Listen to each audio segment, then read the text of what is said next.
Before we jump into the video, a quick shout out to the legends supporting the channel. Massive thanks to Aaron Oliver 5485, Now Anime 712, and top tier supporter Alvin Bistline. If you want to support the channel, hit the join button below.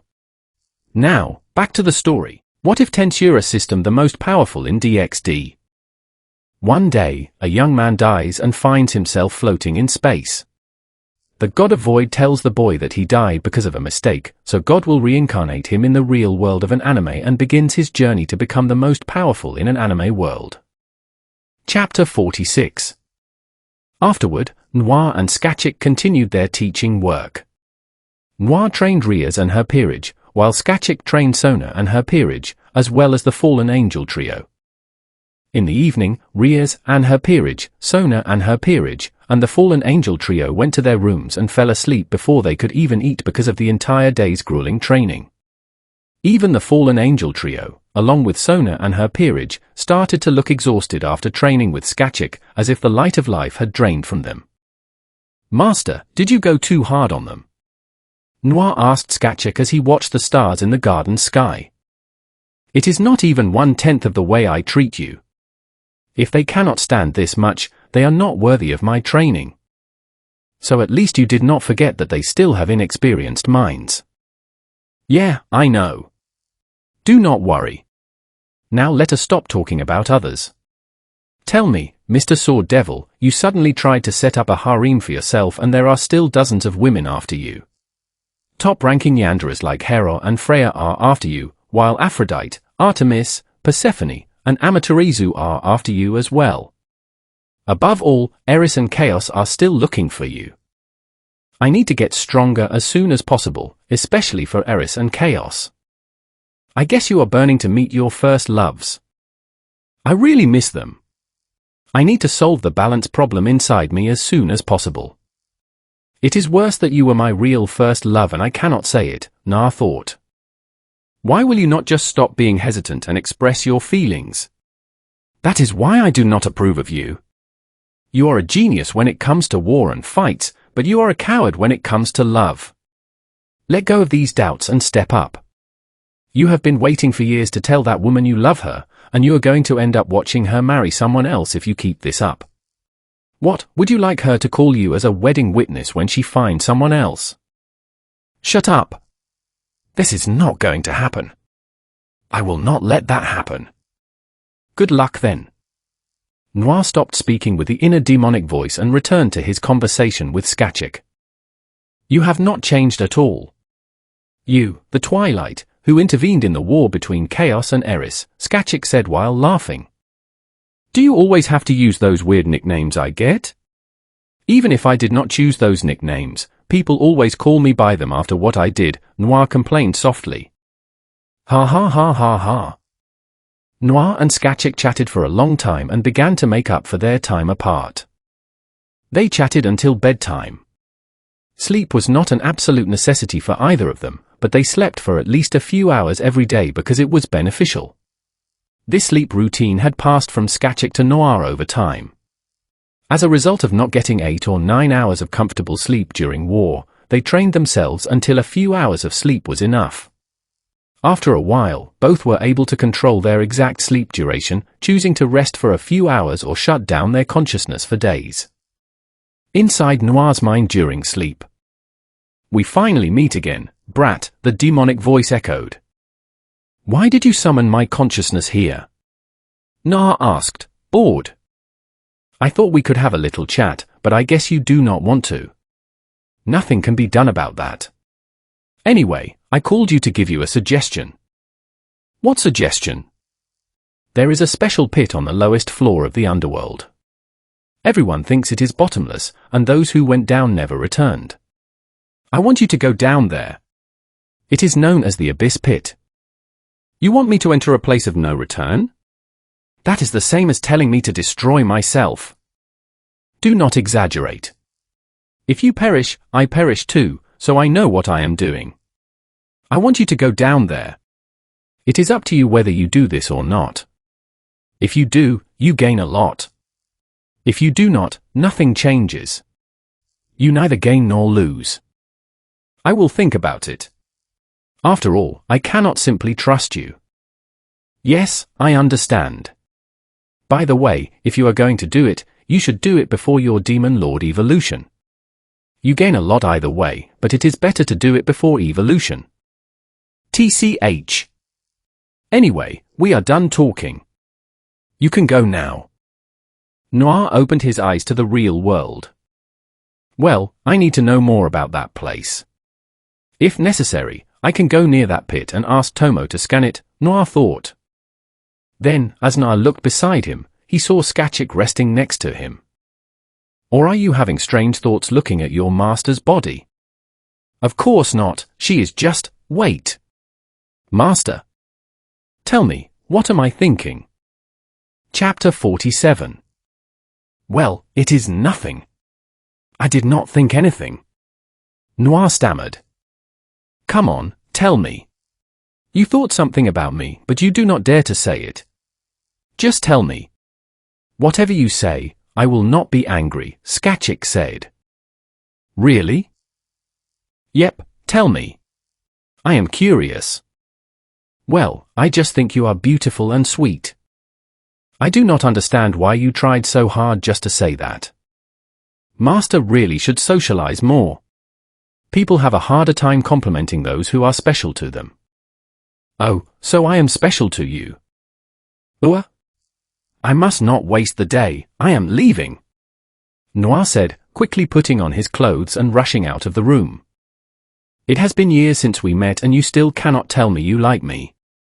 Luckily, I already know. Well, at least this time he took a step. His cuteness when he was a child has given way to this handsomeness, Skachik said, looking after Noir as he left. After that, they continued their training throughout the day. Tiamat and Ophis were trying to create stardust energy, having already passed the preliminary level. For the others, the training remained the same. They were trained by Skachik and Noir to gain combat senses and develop pain tolerance. In the evening, the others were glad to have survived the training. The results were satisfying, as Sona's peerage, Ria's peerage, Aisha, and the Fallen Angel trio had all moved up in rank. Because Aisha was naturally gifted with magic and constantly practiced twilight healing, she ranked up faster than the rest. When training was over, they celebrated with a small gathering and retired to their rooms. By 4 in the morning, the atmosphere had settled, and everyone agreed to keep the late-night strategy meetings quiet. Later, Grayfear arrived and took everyone to the location of the duel, a giant arena with markers resembling chess pieces. Riser and his peerage teleported to the middle of the arena, and Grayfear led everyone to the viewing area, except for Noir. The fight between Noir Leviathan against Riser Phoenix and his peerage begins in 5 minutes. The duel will be held at the request of both sides. If Riser Phoenix wins, Noir Leviathan will leave Ria's Gremory, and Ria's Gremory will marry Riser Phoenix. If Noir Leviathan wins the duel, Riser Phoenix will give up all of his peerage and transfer them to Noir Leviathan. In order to win the duel, the opponent must either surrender or become unable to fight. Announcements were made and dozens of magical broadcast cameras were created, streaming to the entire supernatural world, including the pantheons, yokai, vampires, heaven, and the underworld. Since the outcome affected Ria's Gremory, all factions paid close attention, as she was both the next head of the Gremory household and the sister of Surzex Lucifer. Riser Phoenix, do you accept the conditions of the duel? Yes. Riser accepts. Noir Leviathan, do you accept the conditions of the duel? I accept, Noir answered directly. Then the duel begins. Take this. Riser suddenly conjured a massive ball of fire and hurled it at Noir. Purple lightning. Noir vanished and reappeared a short distance away. So you like a quick start? War Instinct Art, 13th sense. Noir activated his war aura, and a black and green energy field formed around him. Noir drew his sword and made a circular cut on the ground a few meters around himself, placing himself in the center. Did you think something like that could scare us? 2 of Riser's knights rushed toward Noir, but as soon as they crossed the line, they were thrown back, checking their necks and arms in shock. From the outside, it appeared as though they tried to attack and instantly retreated, but their minds experienced something else entirely. Both saw visions of themselves sliced into 1,000 pieces the moment they crossed the circle. What they witnessed was the vast gap in power between them and Noir. The technique displayed the exact difference in strength. The greater the power gap, the more fragments the opponent envisioned, with each slice representing a multiplier in force. All right, if everyone is ready, I will start. Remember, no fatal blows and you cannot eliminate Riser yet. Just ensure the others cannot interfere. Leave it to me. It has been a long time since I came out, so do not worry. Dealing with these opponents is simple. Okay. I hereby release your seals. Numerous magic circles formed around Noir as seal tattoos appeared on his skin. Chains emerged from the tattoos and merged with the magic rings. Process 1 clear. Process 2 clear. Process 3 clear. The seal is opening. The magic circle shattered, altering Noir's appearance. His black hair gained red and gold streaks, and his red eyes shifted to gold with black sclera, marked by a horizontal red line across them. Noir assumed a commanding, demonic presence. Now, who wants to go first? Chapter 48. Viewer's perspective. So you have decided to reveal yourself now, Skachik said, watching Noir's transformation. What is going on with my brother? Seafall exclaimed loudly. It is a secondary demonic persona of Noir, Skachik explained. What? How did that happen? Noir did not spend his entire life in the underworld. I met him when he was younger and taught him the way of the sword. Once he surpassed what I could teach, I brought him along to meet legendary swordsmen and gods. In the supernatural world, he became known as Twilight and the Devil's Sword. The Noir who stayed at home with you for so long was actually an avatar created based on his true form. Why did he create this alternate personality? It cannot just be for gaining power, right? Sona asked. True. Noir went through a major ordeal. He had a trusted friend who betrayed him and left him for dead. Noir then manifested this persona, one that never hesitates in battle and grows more focused the longer the fight lasts. What happened to that friend? This persona eliminated him. As someone who witnessed it directly, it was ruthless, but deserved. Olympus, assembly of the goddesses. Meanwhile, the Olympian goddess Aphrodite called Hera, Freya, Amaterasu, Artemis, Persephone, Eris, and Chaos to a meeting around a round table. Why did you call us here? I have work to do, Chaos said, with the other goddesses agreeing. Do not be so distant, my dear. The reason I called you here is to make an agreement. An agreement? What kind of agreement? Hera asked. There is one man we are all drawn to, but everyone wants him for themselves, right? Here is the deal, we share Twilight. No one tries to monopolize him by force. You may charm him so he stays near you, but magic, coercion, or force is strictly forbidden, Aphrodite stated. Why should we accept this deal? Why share him when I could find him myself? Eris countered. Simple, because none of you have found him yet, except me.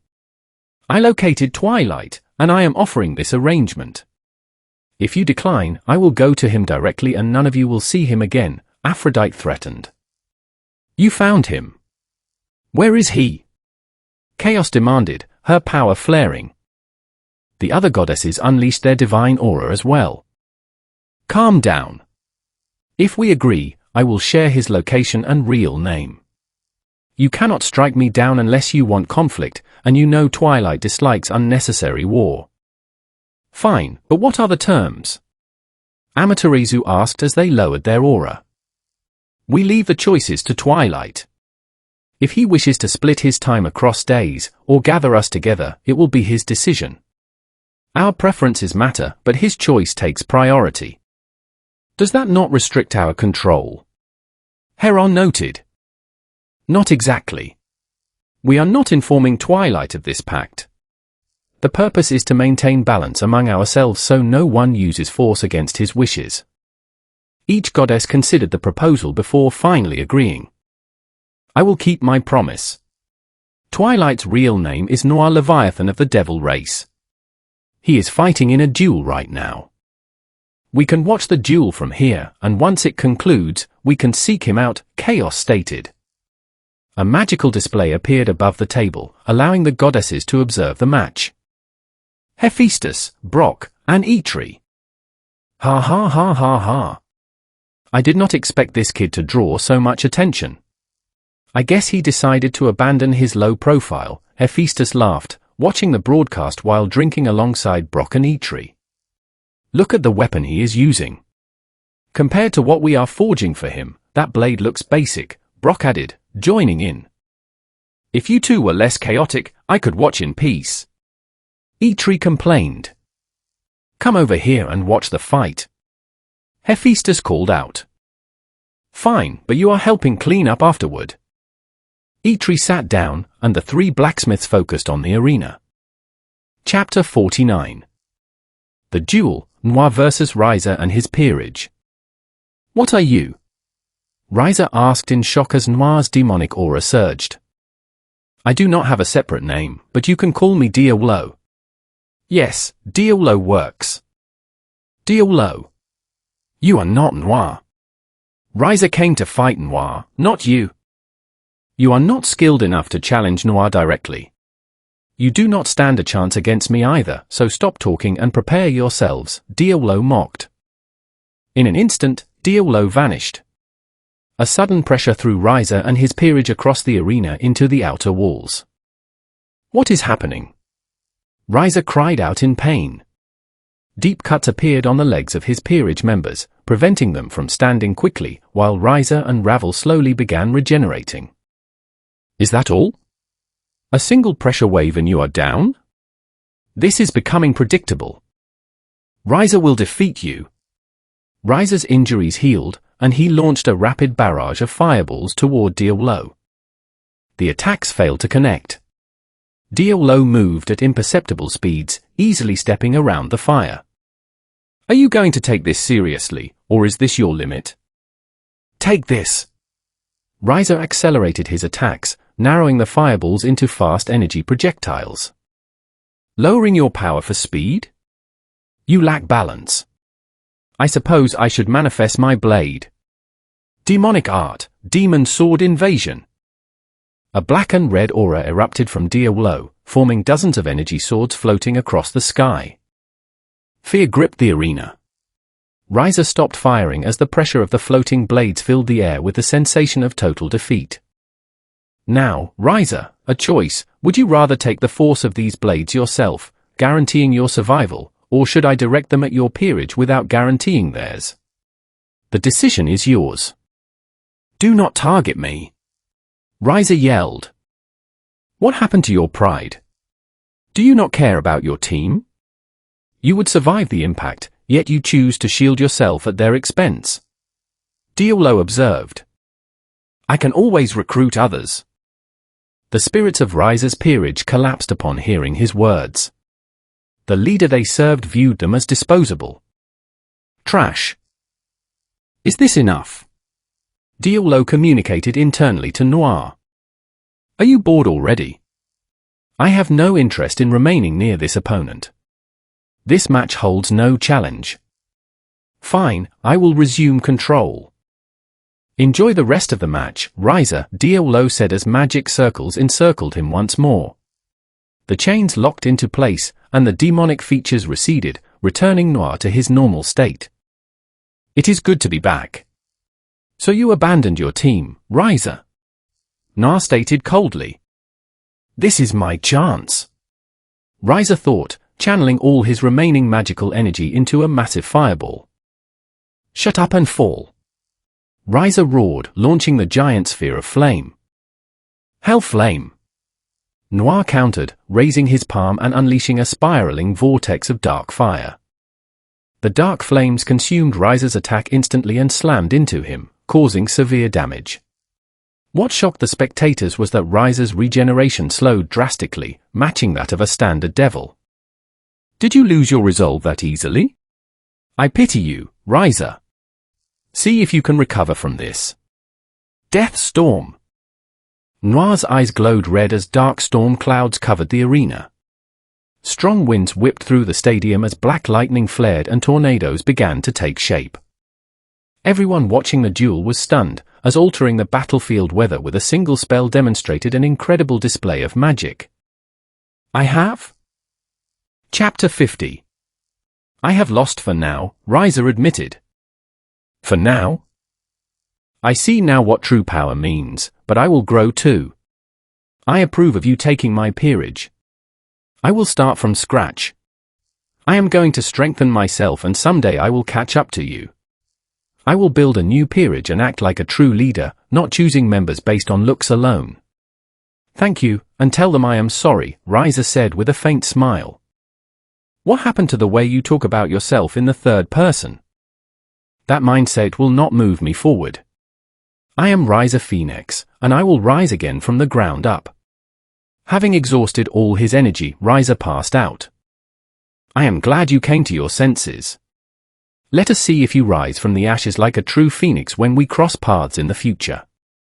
Ryza Phoenix has fainted. The winner of the duel is Noir Leviathan. Greyfear announced. Medical teams entered the arena and carried Ryza and his peerage to the infirmary to heal from the lingering effects of the death storm. Afterward, Noir returned to the viewing gallery, where 3 additional figures were waiting. Brat, it has been a long time, has it not? Hephaestus said, his red hair and beard giving him a formidable look.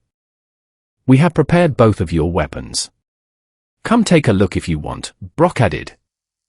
I think the young man should clean himself up first.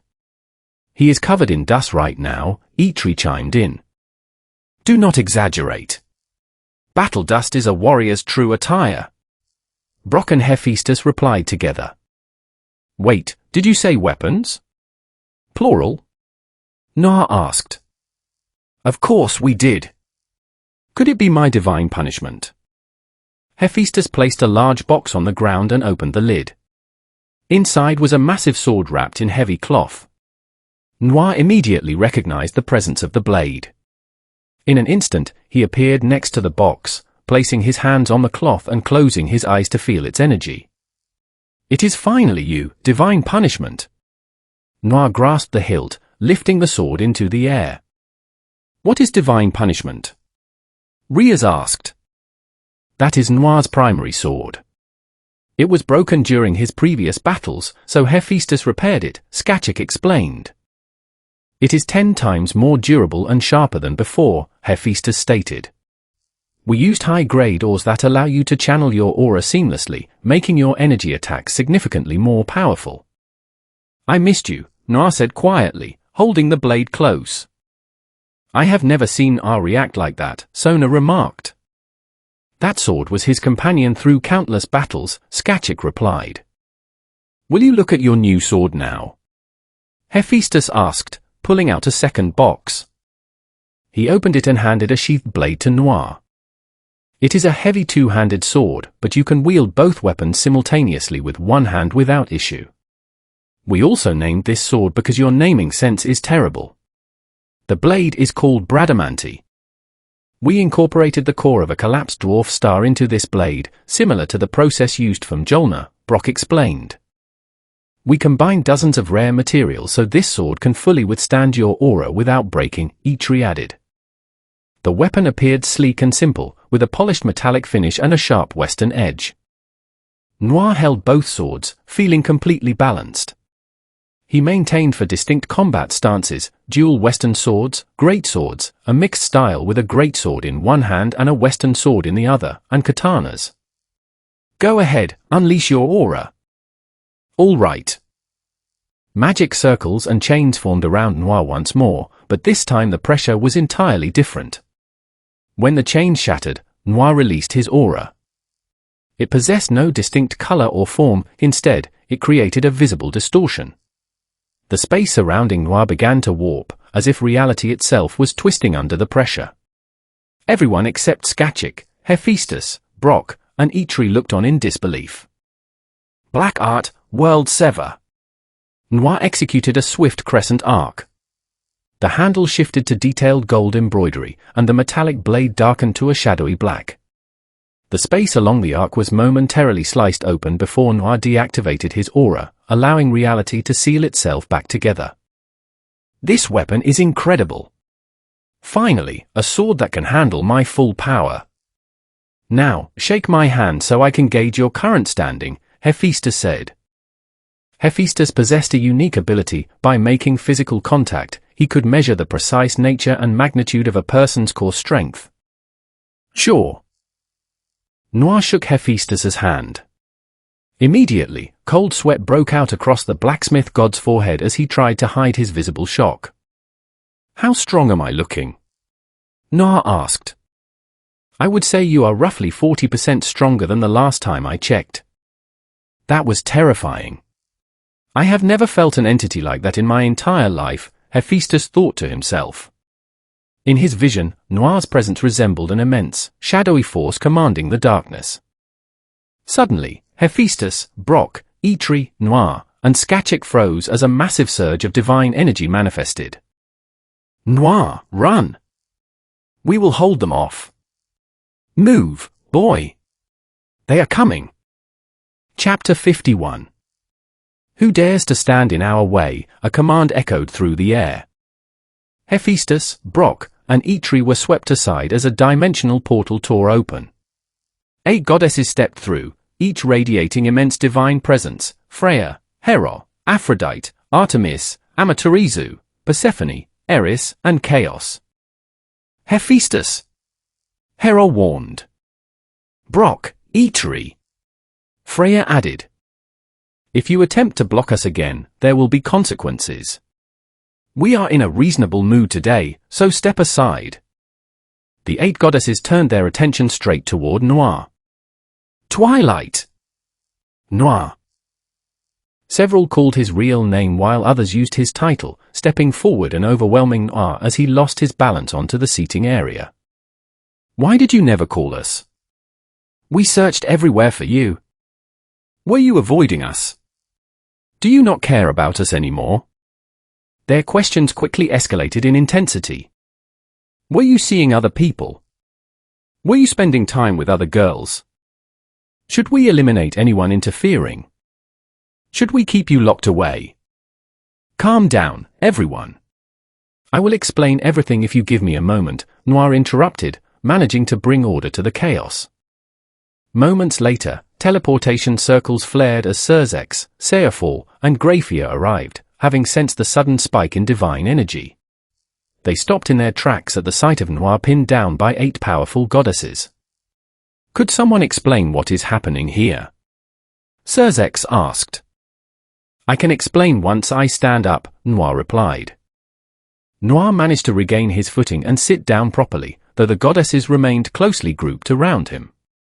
Ophis stood nearby in her maid uniform, visibly annoyed at being crowded out. You do not need to surround me like this. I am not going anywhere. We are not taking any chances, they replied in unison. Very well. I will start from the beginning. I did not spend my entire childhood resting in the underworld. Most of my early life was spent on active battlefields. I met my master, Skachik, when I was around 5 years old after she arrived near the Citri estate. She taught me sword fundamentals for a year before bringing me to the river Styx. Wait, the river Styx? Seafor exclaimed. Yes. Even though my age limited the full effect, standing in those waters for 45 minutes significantly increased my endurance. 45 minutes. And that is where he met me, Persephone added. Correct. Persephone was the first goddess I met. After building my tolerance in the Styx, the training intensified, and I entered active combat zones. My early battles were brutal, and I faced near-fatal situations at least 5 times. My swordsmanship and tactical instincts grew with every engagement. By age 10, I was known on the battlefield as a combat prodigy. Some soldiers eventually directed me to a safe compound to recover, which turned out to belong to Aphrodite. Back then, my mind was strictly focused on survival and training, so I declined any romantic advances and left. I still cannot believe you completely ignored my presence, Aphrodite huffed. Resisting Aphrodite's charm at such a young age is remarkable, Graphia thought to herself. Afterward, Master instructed me to survive in the wilderness. During that time, I inadvertently targeted one of Artemis's sacred deer. That led to a formal duel with Artemis. It was an exceptionally difficult fight, but I barely secured a victory. As my reward, I asked her to instruct me in combat. I never expected to lose a contest to someone so young, and usually people ask goddesses for divine favors.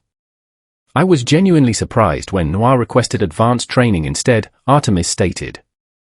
The room fell silent.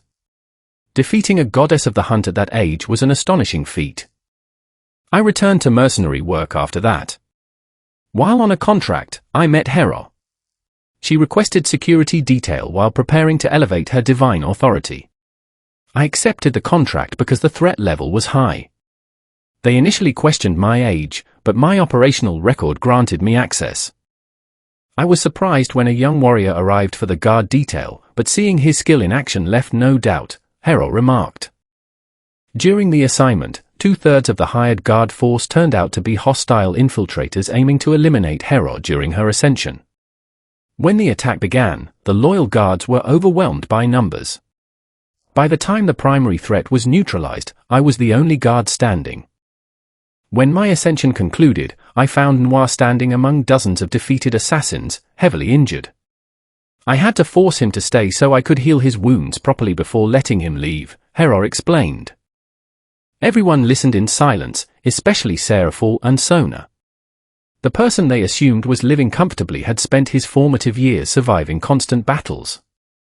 Chapter 52. Wait a moment. If all of this was happening, how were you also present at home? Seraphul asked. We used an advanced puppet construct crafted by Master. I controlled the puppet remotely by splitting a portion of my awareness. It is a complex process, but it allowed me to maintain a presence in 2 places at once. I see. Continuing from there, I took a contract to escort Freya to Vanaheim. Teleportation was unavailable due to regional instability, meaning we had to move through the hostile Vanaheim forests. The route required constant alertness, sleeping without partial awareness meant defeat. It was an intense mission, but I completed the contract successfully. Noir was remarkably composed. While the other guards were tense, he treated the dangerous landscape with quiet curiosity, Freya noted. I was young, so exploring new regions was interesting. After that mission, I returned to active combat zones. 2 major forces had completely leveled a battlefield, destroying both primary armies. Those 2 combatants were Eris and Chaos. What did you do? Riaz asked. He stepped right into the middle of our duel with his blade drawn, Chaos stated. As the 2 of us clashed, a 15-year-old stepped between us. Before we could strike, his presence shifted entirely. His body manifested an intense aura, and before we realized what happened, he drew his sword. Both Chaos and I were brought down, and the sky above split into 2 distinct phenomena, one side resembling twilight and the other an eclipse, Eris explained. That event earned him several titles across the realms, Twilight, Eclipse, and the Devil Sword, Chaos added. Wait, the warrior was, Serzex started. It was me, Nar confirmed. What was that state you entered? Serzex inquired. It was the physical manifestation of my core intent, aura, and soul, allowing me to release techniques my standard frame couldn't process at the time. Your true form? Serzex and Seraphul said, visibly surprised. Can you display that form right now? I can show you briefly, Noir replied. Noir stood up with permission from the goddesses and stepped toward the center of the room. A subtle light flickered in his eyes before his appearance shifted instantly, resolving into an entity composed of pure, concentrated darkness. The room went completely quiet. This energy mirrors the fundamental concept of destruction, but it is far more refined and manifests instantaneously. Reaching this level at 15 is unbelievable, Serzex thought. The density of this aura exceeds standard high-tier magic, Graphia analyzed. Reaching this height requires surviving unimaginable trials. What did you go through, Noir? Sayafall thought quietly. I had no idea Noir operated at this scale, Sona and Riaz thought simultaneously. Noir compressed the aura and returned to his normal form before taking his seat. After that battle, my brother Tsakuimi and I spent significant effort stabilizing the atmospheric distortions caused by Noir's technique, Amaterasu mentioned. Yes, the technique I used to stop errors and chaos nearly altered the local sky permanently. Amaterasu and Tsakuimi arrived to address the damage. I initially assumed they were hostile combatants and engaged them as well, but once they explained the situation, we resolved it. After another year of contracts, I ran out of challenging opponents and decided to return. Then what about the puppet that lived with us all those years? Sona asked. As I mentioned, I process sensory input through both bodies. I was playing strategic games with you and Sayafall at home while simultaneously conducting operations elsewhere. Chapter 53. Noir, if you can defeat high-tier entities using raw swordsmanship, why do you focus so much on magic during fights? Like when we fought the Hydra. Riaz asked. Because I prefer to test my limits. What? Stepping back from constant warfare made things predictable. Magic is a system I am still mastering, so limiting myself to magic keeps battles engaging. Do not let him make it sound noble, Skachik interjected with a smirk. Noir treats new combat arts like a child with a new toy. He focuses on it relentlessly until he reaches the top and gets bored. Noir winced slightly at his master's direct calling out. Giggles broke out across the room. He is still the same beneath it all, Sayafall thought, smiling softly.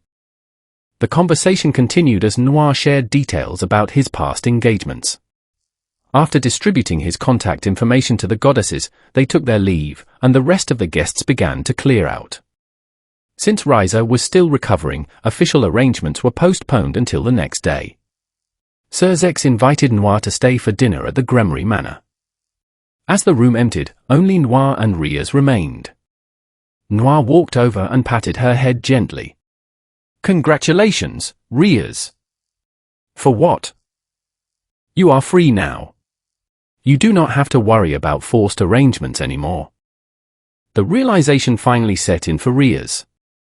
She pulled Noir into a tight hug, tears of relief falling from her eyes. Thank you. It was no trouble. You can count on me whenever you need support. You are better than any prince, Riaz whispered softly. After composing herself, Riaz went ahead to the dining hall. Left alone, Noir addressed his internal system interface. Tomo, do you have an update? Yes, Master. I located one of the primary components required for your target skill. Excellent. Mark the coordinates. Setting parameters now, Master. First, boosted gear, balance breaker. Noir materialized the dragon armor, utilizing his wings alongside cardinal acceleration to traverse the distance to the realm boundary at high speed. He arrived at the spatial barrier separating the realms, a hidden zone outside standard boundary maps. Noir extended his hand, feeling the firm resistance of the realm wall. Tomo, run a full scan. Scanning target structure now, Master. Scan complete. Good. Let us return. Noir turned around and flew back toward the underworld estates. Approaching the Citri territory, he paused mid-air. Actually, let us head straight to the Gremory estate. Tomo, display the route. Route highlighted, Master. Noir adjusted his clothing as he arrived at the gates of the massive Gremory castle right on time for dinner. Finding no external chime, Noir paused at the entrance before the massive doors swung open automatically. A line of staff was arranged inside, led by Grafia. Welcome, Noir. Your peerage, along with Sona and her peerage, are waiting inside, Grafia greeted him with a polite bow. Thank you, Grafia. You can drop the formal honorifics with me. I must maintain proper protocol, Grafia replied smoothly. She escorted Noir into the primary reception hall. Zeoticus Gremory, Venelana Gremory, Sirs Ex Lucifer, and young Milicus Gremory were present. Sona, her peerage, Saerfall, Rias, her peerage, Aisha, Raynair, Calawarna, Mittelt, Tiamat, and Skachik were seated nearby, while Ophis stood composed in her maid attire. Welcome. You must be Noir Leviathan. I am Zeoticus Gremory, head of the house. This is my wife, Venelana.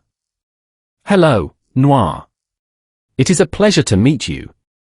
Thank you for taking such good care of our Rias. It is my pleasure. I stepped in because it was the right thing to do, Noir replied politely.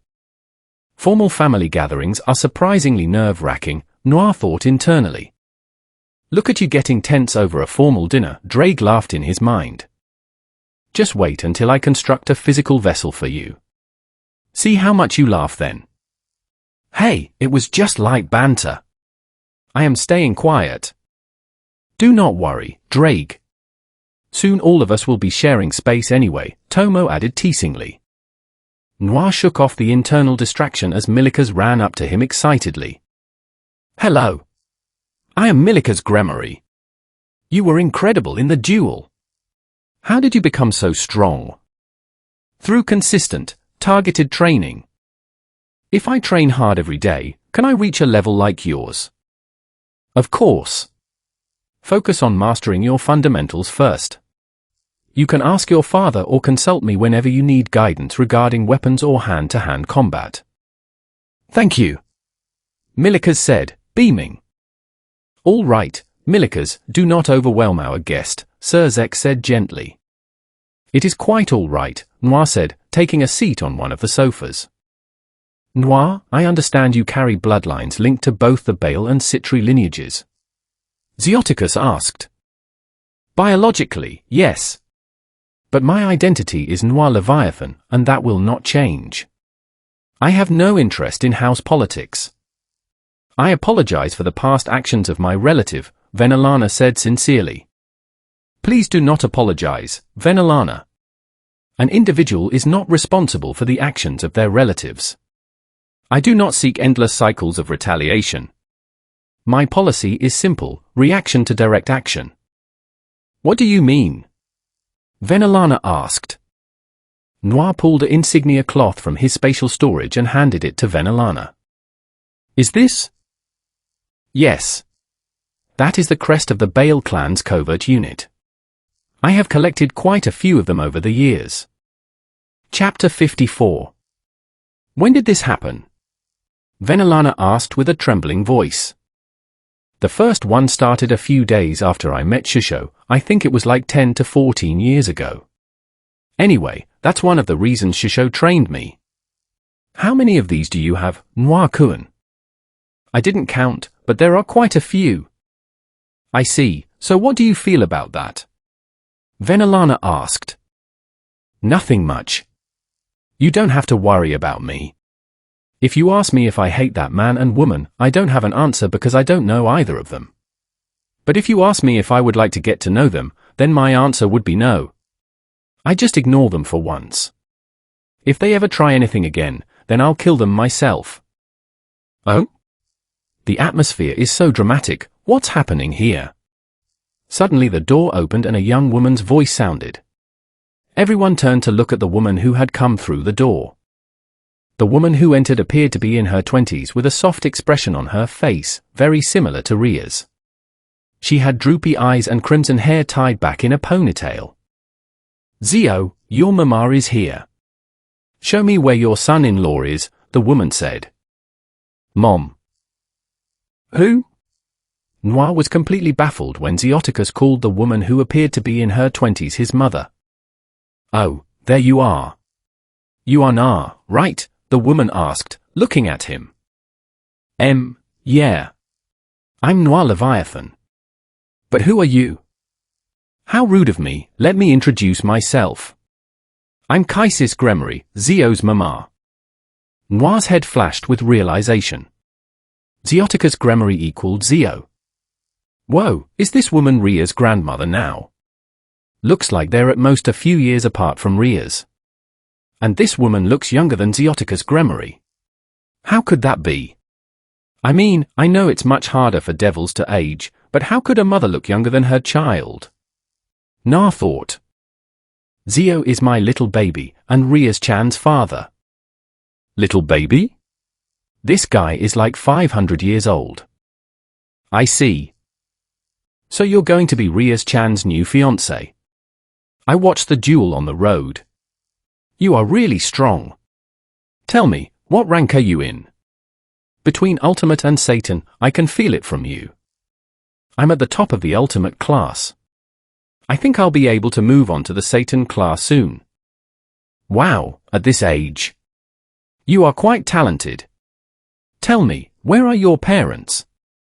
As far as I know, there aren't many Leviathans left alive, and your parents must be nice people to be able to raise a son like you, so I'd like to meet them, Kaisis said in an energetic tone. Sorry, but that's not possible, Nar answered. Just as Kaisis was about to ask, Venelana went up to her and whispered something in her ear. Kaisis' eyes widened in shock, and an ashamed expression appeared on her face. Sorry, Nar Kuan, I didn't know that. You don't need to apologize. So they chatted for a while until they got to the table to eat. Imitating Grafia, Ophis preferred to stand behind Noir near the table like a maid. Noir Kuan, from what I heard, you worked for a long time in the realm of the gods, sometimes as a soldier and sometimes as a mercenary, Xioticus Gremory said. Yeah, that's true. Then do you have any stories from there? At Xioticus' question, everyone at the table looked at Noir. Actually, I have, but I don't know if you'd be interested in them. Of course we would like to listen, Xioticus said. Also, I'd love to hear it, Kaisis said. Me too. Let's see, I want to hear what you did in secret from me, Seafall said. Others at the table said they wanted to hear as well. Well, on my journey, I met a lot of strange people, like a man who ate poison just because he liked the taste. What? He ate poison because he liked the taste of it. Sona said. Yeah. He had left a notice and wanted some plants from a forest with special poisonous plants, so I accepted the quest because it looked interesting. The man was immune to all poisons, but one day, after eating a poisonous plant, he became addicted to their taste and asked me to collect rare poisonous plants. So I accepted it, maybe for another purpose or to make some kind of medicine, because I had learned from some doctors that medicine can be made from poison sometimes. So I collected them all. Some plants were in very strange and tricky places, and I was stumped until I found them all.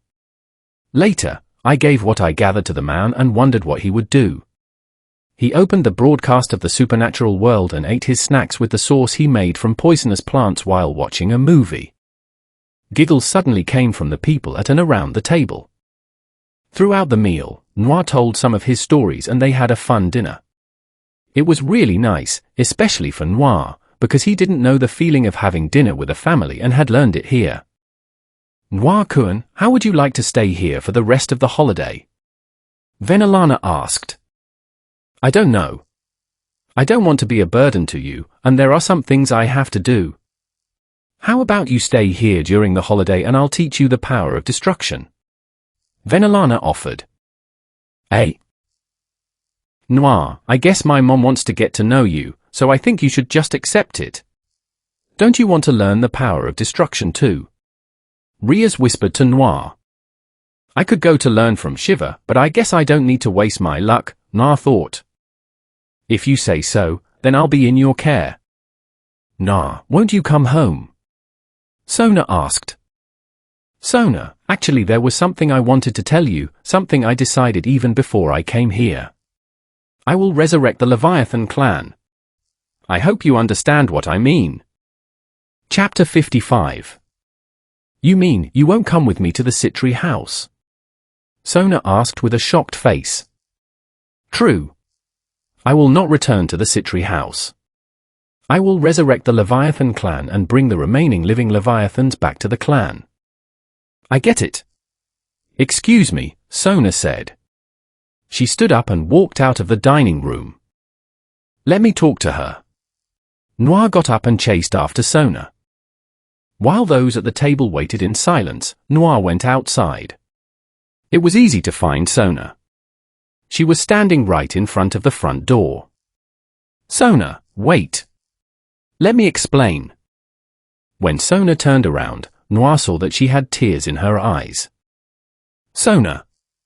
I'm just sorry. Noir hugged Sona and waited for her to calm down for a while, then they went to sit down. I'm sorry I didn't tell you earlier. It doesn't matter, I understand. After all, getting stronger has always been your first priority. No. It's not like that at all. Sona, the thing is, it's not about you or my wanting to get stronger. I can't go back to the Citri house because I don't belong there. What do you mean you don't belong? Wani-san and I are there too. I know, and like I said, it's not your fault. The problem is my feelings. No matter how hard you try, it's the House of Citri and I was always an unwanted child. I was a guest there only because of your and Seraphul's request. If it weren't for you two, they wouldn't have wasted any time throwing me out. Sona wanted to say something, but she couldn't find the words. That's not the only reason. Namely, there may still be Leviathans hiding in the world, and I want to give them a home they can return to. Right now, some of them are hiding and some are taking shelter in other families like me. I want to open up a place where they can feel they belong, so they can integrate into Devil Society again without discrimination. I see. I understand. Sorry for being selfish, Sona said while wiping her tears. By the way, if you think you can leave just because I'm creating my own clan, you have no chance. Who? You can't leave me just because I'm from another clan. And remember, you can be selfish when you're with me. So don't apologize. Creating or re-establishing a clan requires a large budget and lots of paperwork, Sona said. The issue of money is not important, there is enough already. I have someone in mind for paperwork. You will be the head of the clan. Of course you have to do the paperwork, you can't leave it to someone else, Sona argued. Sitting in a chair for hours writing and signing is not my thing, Noir laughed. All right, so I have to find someone like Grafia-san for you too. Actually, when I think about it again, I can handle it. Pervert. They both laughed. After talking for a while, Noir and Sona returned to the dining room. You seem to have solved the problems, Kaisi said. Yeah, no problem, Noir answered. Noir-kun, I'd like to talk business with you after dinner, is that okay with you? Xioticus asked. Of course, it would be my pleasure. Okay, no business talk at the table, Venelana said. The rest of the meal went smoothly. Noir took an extra 2 days off from school so he could take lessons from Venelana and master the power of destruction. Noir knocked on the door. When the answer came from inside, he entered Xioticus Gremory's workroom. Oh, Noir-kun, come sit down. Xioticus indicated the chair. Mr. Gremory, you said you wanted to talk business with me. What is it? Noir asked after sitting down. You're getting straight to the point, I like it. I want to talk to you about 2 things. The first is business. As you may know, the Gremory clan operates a large enterprise, mostly focusing on hotels and tourism. The Leviathan clan, being a king-type clan, holds certain privileges, including absolute dominion over the seas. Because of this, any business opening near the seashore must obtain permission from or make a deal with the Leviathan clan. Since the Leviathan clan has been inactive, many clans ignored this rule.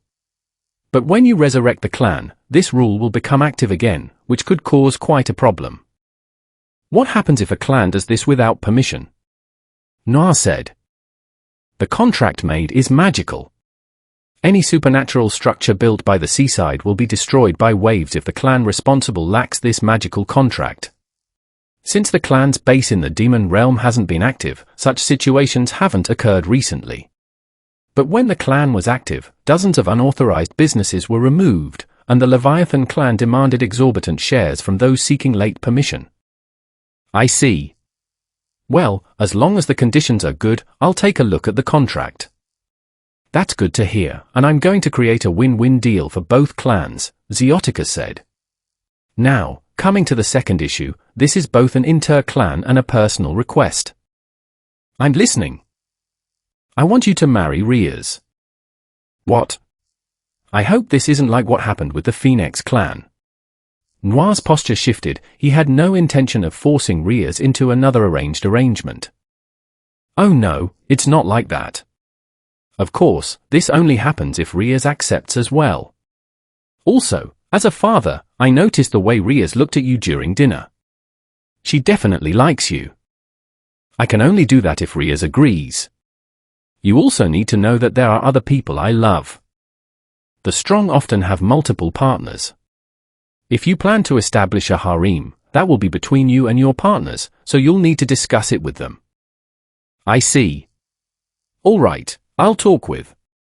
A huge explosion shook the air. What was that? Oh, while you weren't at dinner, Riaz asked Grafia to train her. They're probably training right now. Riaz? Really? You're surprised too, huh? After the conversation concluded, Noir went to the room provided for him. His peerage members had been assigned other rooms, while Sona and Saiful returned home. Noir changed his clothes and went to sleep. Later, the door to his room slowly opened and two people entered. Chapter 56. I didn't expect you to be so brave, Riaz, Aquino said. Sure. Aquino. He might wake up. You followed me here of your own free will, Riaz said. Riaz and Aquino tiptoed into the room silently and lay down next to Noir. I didn't expect the two of them to try something like this at the same time, Noir thought. He had woken up when they entered because he was half conscious, but he continued pretending to be asleep. Both girls eventually fell asleep beside him. In the morning, Noir got up early as usual.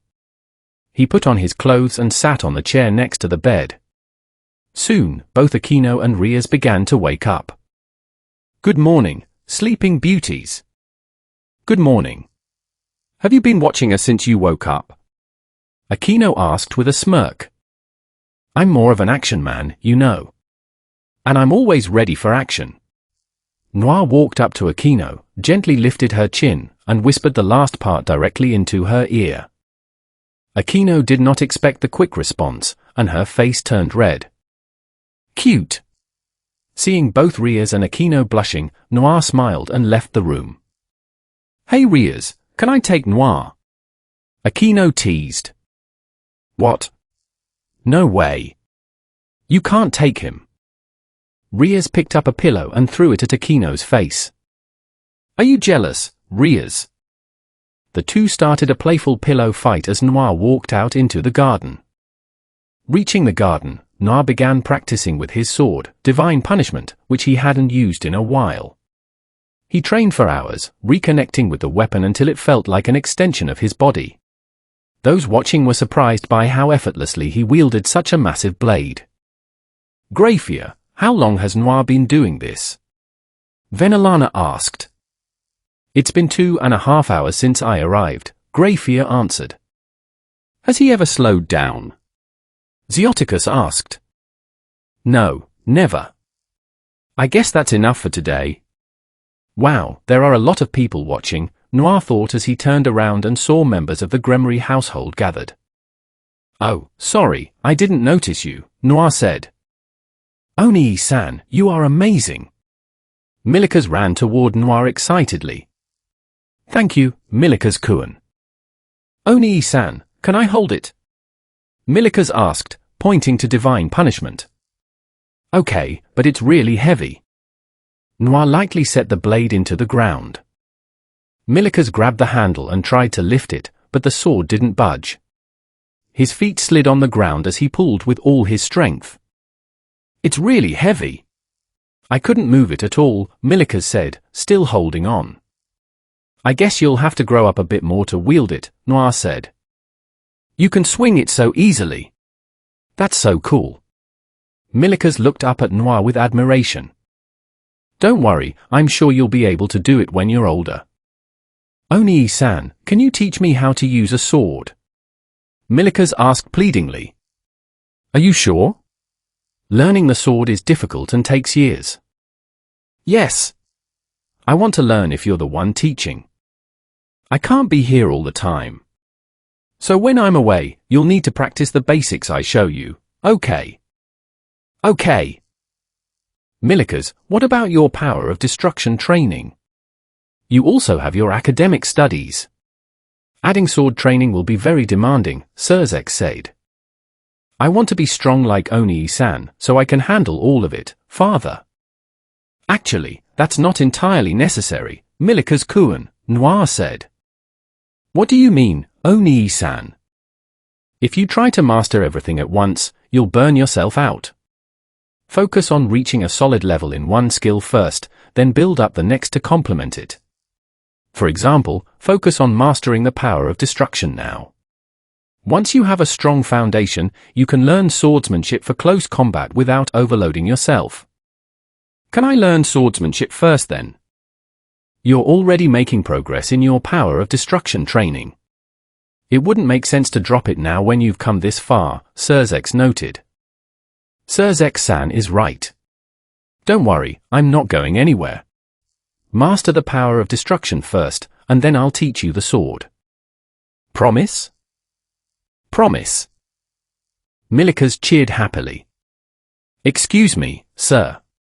House Phoenix has arrived, a maid announced.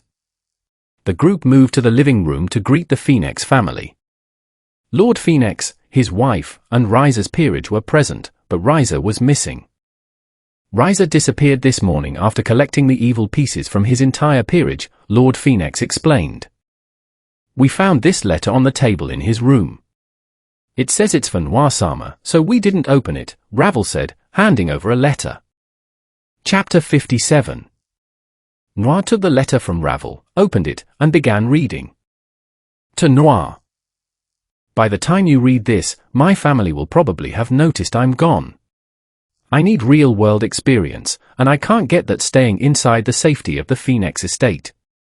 I am going on a journey, and as promised, I am leaving my peerage to you. Please let them know I'm sorry. My goal is to burn away the old Riza, just as you suggested, and let a new one rise from the ashes.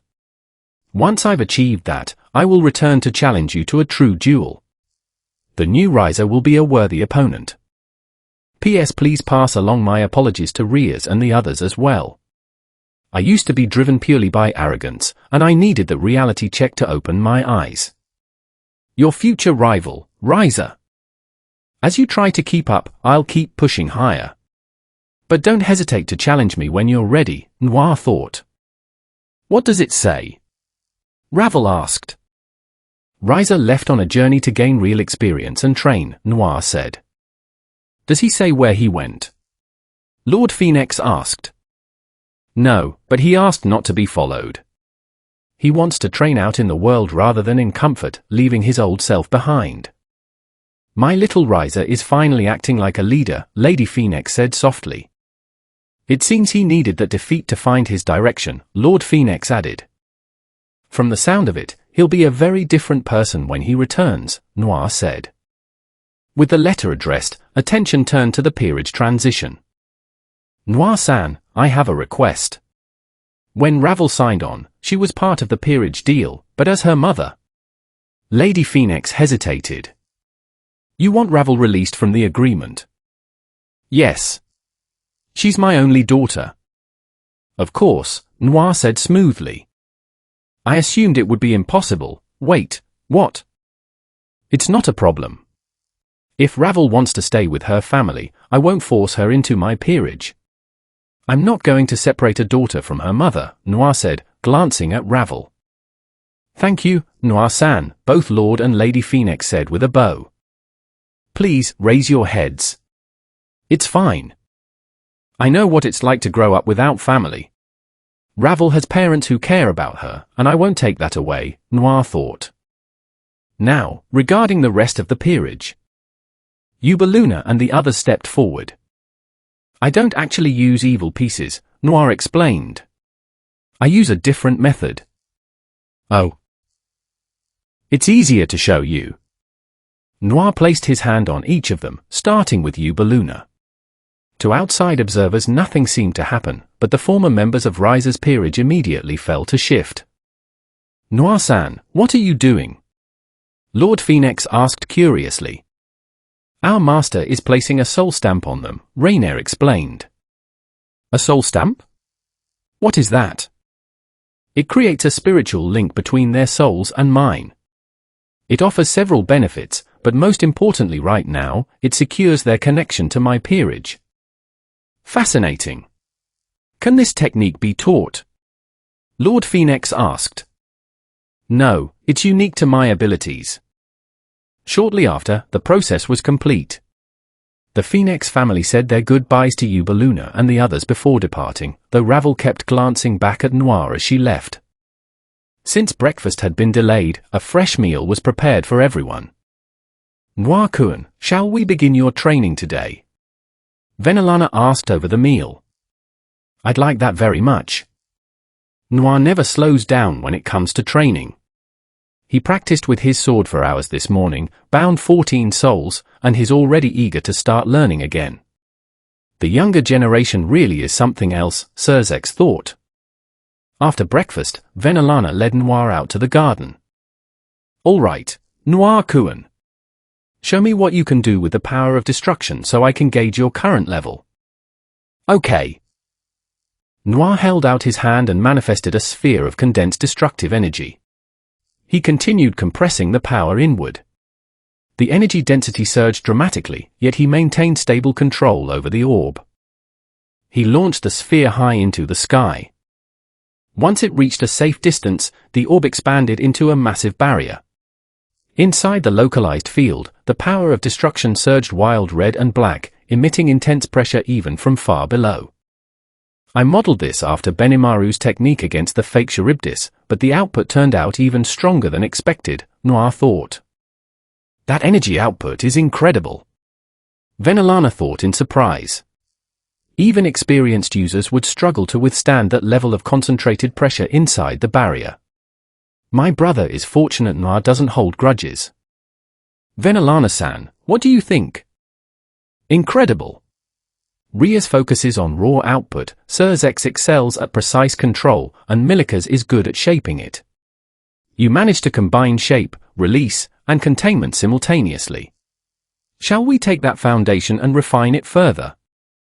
"Yes. I look forward to learning from you." Chapter 58. Phew. That was really tiring, Noir said as he lay on the ground. Venelana had been teaching Noir the power of destruction for hours. "I didn't realize that gaining control of the power of destruction would be so long and hard," Noir thought. "It's only been a few hours, but he can easily use Surzex's techniques already. Is this what they call genius?" Venelana thought while looking at Noir. "Well, Noir-kun, it's time to rest. You've already achieved incredible success, so I have a reward for you," Venelana said. "A reward?" Noir asked. "Come lay down." Venelana sat on the grass and pointed to her lap. Could it be a lap pillow? Noir thought. Noir did as Venelana said and laid his head on her lap. Noir soon fell asleep while Venelana stroked his hair. Although from the outside Noir seemed to have mastered the power of destruction without any difficulty, his mind was actually working at full capacity throughout the entire process. He calculated the power output, attack area, attack pattern, and exit pattern before using each spell. He was also pushing his mind to replicate techniques Venelana showed him for the first time. With the magic sense skill constantly active, Noir was far more exhausted than he realized. "He is so cute when he is sleeping," Venelana said. "Mother!" Riaz's voice called out. "Sure, Riaz," Venelana said as Riaz approached. "Oh, Mother, what is this?" "I'm giving him a reward." "A reward? But you've never given me a reward for training before." "Riaz, you've never trained in the power of destruction like this." Noir began using the demolition technique Surzex uses in just a few hours, and I decided to reward him because he was tired. Remember, things like this are comforting rewards, so keep that in mind for the future. "I see." Riaz's face turned red. I'll do that for Noir later, Riaz thought. Listening to Venelana and Riaz from behind a wall, Aquino formed a plan in her mind before quietly walking away. Grafia! Riaz called out. What is it, Riaz-sama? I need your help with something. Are you free right now? Yes, I'm listening. A few hours later, back in the garden. Venelana-san. Noir murmured as he woke up. You can sleep a bit longer if you want, Na-kun. Thanks, but that's enough sleep. I feel quite refreshed. Noir-san. Riaz walked up, holding a box in her hand. Hey, Riaz, what's going on? I have a surprise for you. A surprise? Riaz placed the box on the garden table and opened the lid, revealing a wide variety of food inside. Wow, Riaz, who made all this? Venelana asked. I did, though Grafia helped me a lot. Riaz, you did it. Congratulations, my sweet girl. Venelana hugged Riaz warmly. Noir, what do you think? Riaz asked expectantly. I'll leave you two to enjoy this. I have a few things to attend to. Venelana quickly made an excuse and walked away to give them space while keeping an eye on them from a distance. So, Noir, do you want to eat? Of course. Noir sat down and began eating the food Riaz had prepared, finishing half the box before he even realized it. Is it good? Riaz asked nervously. It's really good, Riaz. I really like it. Thanks, I was starving. You're welcome. I'm glad you liked it. I'll make it for you again. I'm sure you'll be a wonderful wife, Riaz. You think so? Thank you. I will be the best wife for you, Riaz thought. Noir invited Riaz to join him. At first, she tried to decline, but she eventually sat down and ate with him. Farther away, Venelana watched them with a proud smile. Grafia was also watching from a distance. So that's why Riaz asked me to help her cook, to impress Noir, Grafia thought. I'm going to have to start proper household training for Riaz, Venelana realized. High above them, Ophis was also watching Noir and Riaz from the sky. I want to eat too, but I have to restrain myself. I need to keep my eyes peeled for those troublesome goddesses, Ophis thought. Soon after, Yuto Kiba approached the table. Yuto? Did something happen? Riaz asked. President, I actually came here to talk to Noir-san, Yuto said. Me? What do you want to say? Noir asked. I would like you to continue training me. Yuto, Noir just finished his own intense training, so he needs to rest, Riaz pointed out. I could train you, but I already gave you a routine, didn't I? Noir said. Yes, but that training feels meaningless to me. I want you to teach me directly. What is he talking about? Meaningless? Noir thought. Other swordsmen would start a war for the training routine I gave him, but he calls it meaningless. I guess I was wrong about Yuto. His potential is lower than I thought. Sigh. Fine, Yuto. I will give you a different technique. Noir took out a basic manual written on a few sheets of paper and handed it over. It was a simple technique with limited growth potential, but it was easy to learn and matched well with Yuto's sacred gear. Oh, I can actually understand this one. Thank you, Noir-san, Yuto said after scanning the pages. No problem. With that, Yuto walked away, leaving Noir and Riaz to finish their meal and chat into the evening. Chapter 59. After dinner, Surzek summoned Noir and Riaz into his study. Noir, Riaz, please take a seat, Surzek said. I just spoke with the council. Noir, you can officially claim leadership of the Leviathan clan right now, but there is one condition. You need at least 3 direct Leviathans in your faction to sanction it. That means you need to find 2 more. I've made arrangements for one already, so you can go meet her soon. However, she suffers from a sleeping condition.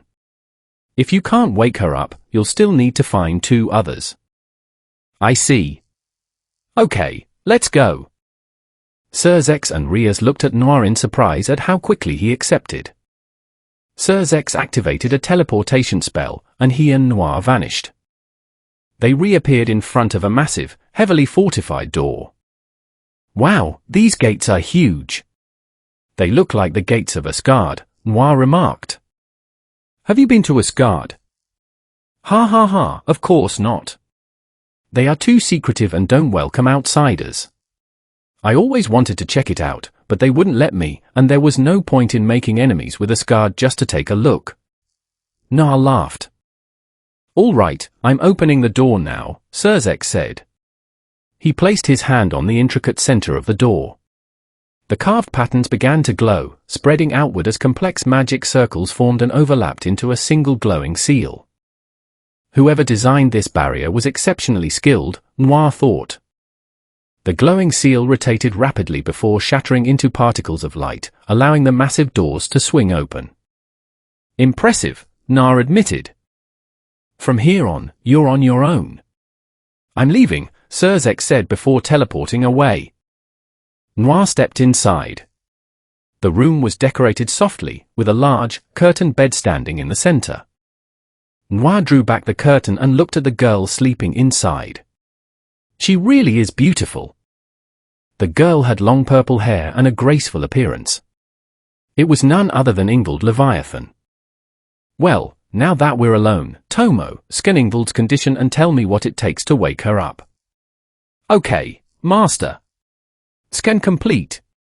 All Ingvald needs right now is a sufficient amount of demonic power to trigger her Longinus. Currently, her Longinus, Nereid Kyrie, is at 90% awakening. If you transfer your reserve demonic power into her, she will wake up within a day. If you don't, it will take at least another year. Got it. How do I transfer the energy? Just maintain physical contact with her, Master. Holding her hand will work fine. You sound so wise and experienced, yet you're just learning basic energy transfers. Drake chimed in, poking fun at Noir. Tomo, how is Drake Soulscan coming along? Noir asked in his mind. Just finished, Master. Her physical construct is completely ready whenever you want to materialize her. Good to hear. Drake, you heard that, right? Drake gasped and went completely silent. Ha ha ha, anyway, let's get started, Noir said. He took Ingvald's hand as Tomo initiated the process. The energy counter slowly ticked upward percentage by percentage over the course of several hours. 94%, 95%, 96%, 97%, 98%, 99%, 100%. Finally! That took 16 hours. Suddenly, a wave of dense magical energy burst outward like a shockwave. Nereid Kyrie has awakened. A brilliant light radiated from within Ingvald's body, enveloping her completely.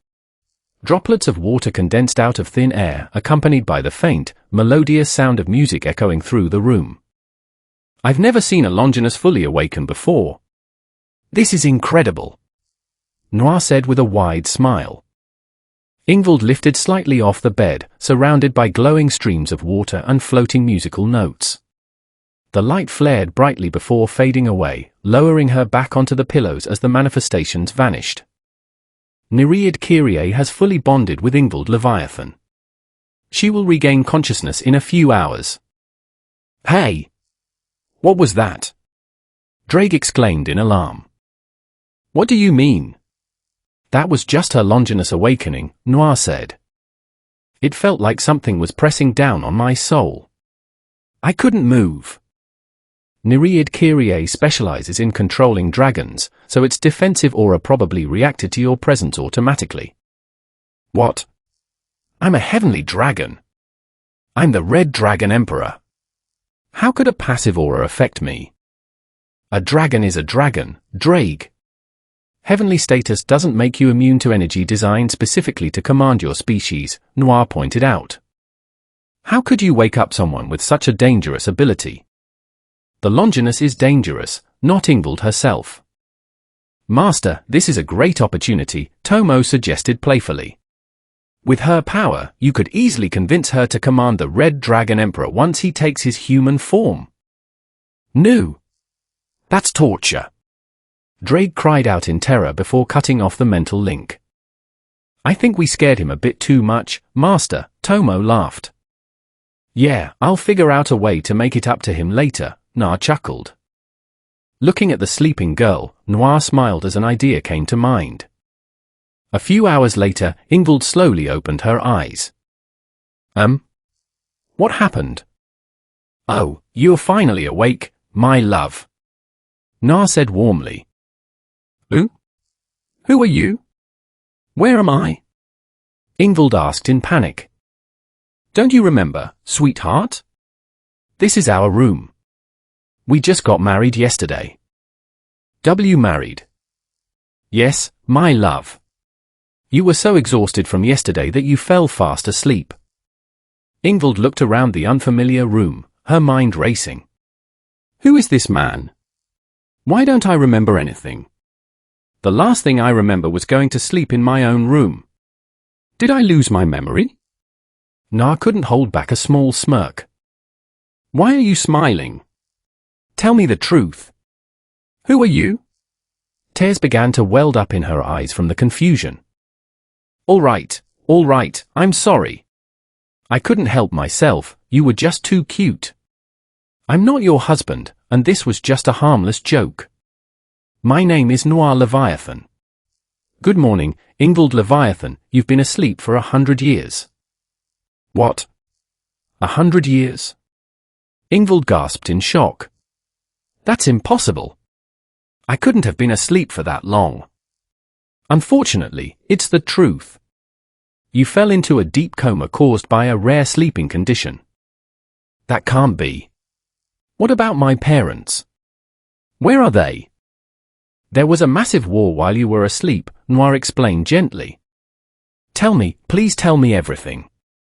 Noir detailed the major events of the past century, the war between the three factions, the deaths of the original leaders, the Devil Civil War, the fall of the Old Satan faction, and the rise of the Four Great Mouse. I can't believe all of this happened while I was asleep. How did I even wake up if there's no cure? Because of the sacred gear inside you. You possess one of the 13 Longinus, Nereid Kyrie. For the past century, it has been steadily drawing on your energy to awaken. With the extra demonic power I provided, the process completed, which fully restored your health.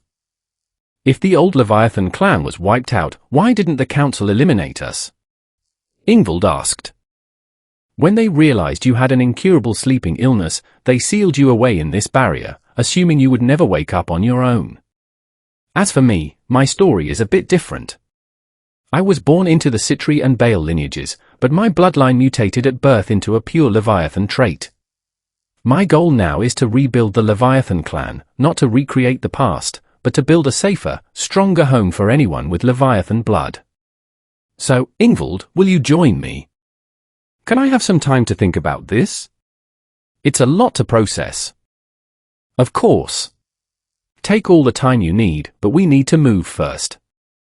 Why? Because we have an uninvited guest. The space behind them suddenly tore open, creating a dark dimensional rift. A beautiful young woman with sharp, elf-like ears, long black hair, and an elaborate dark dress stepped out of the portal, radiating an overwhelming dark aura. Judging by that massive dark aura, you must be a primordial goddess. Either NYX or one of her direct realm rulers, Noir guessed calm. Correct. I am NYX, goddess of the night, she announced with a mischievous smile. So what brings a goddess of Olympus here? I originally came for the girl with the Longinus, but after seeing you, I've changed my mind. I want you both. You could prove to be quite an interesting pet for me, boy.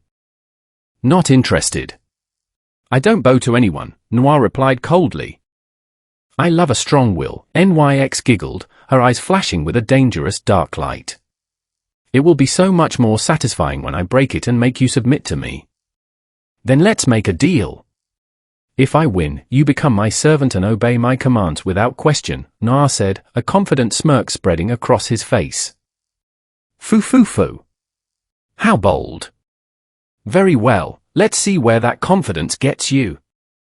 NYX summoned hundreds of dense dark energy projectiles into the air around her. Here I come. Don't worry, I'll hold back just enough so I can patch you up afterward. Noir's smile broadened as energy flared around his arm. Boosted gear, balance breaker, scale mail.